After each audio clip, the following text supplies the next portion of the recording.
guys ay itong araw ay sumama nga kami guys mag-withdraw ng sweldo niya. Yung sweldo nga naman ay walang matitira guys kasi halos ipambabayad lang din ng utang. Pero ganun talaga ang buhay guys. Nagtatrabaho tayo para sa mga utang natin, Char. No, saka. Dili lagi na arabe pulis dito sa unahan mandakop sila sa mga motor nga walay lisensya. Oh, motor dakpan gid ka sa pulis dito kay wala kay lisensya mag-drive ka diya. Laban lang talaga tayo ng laban guys para sa mga pinagkakautangan.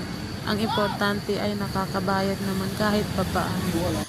Balang araw ay makakaluwag din tayo sa paghihirap.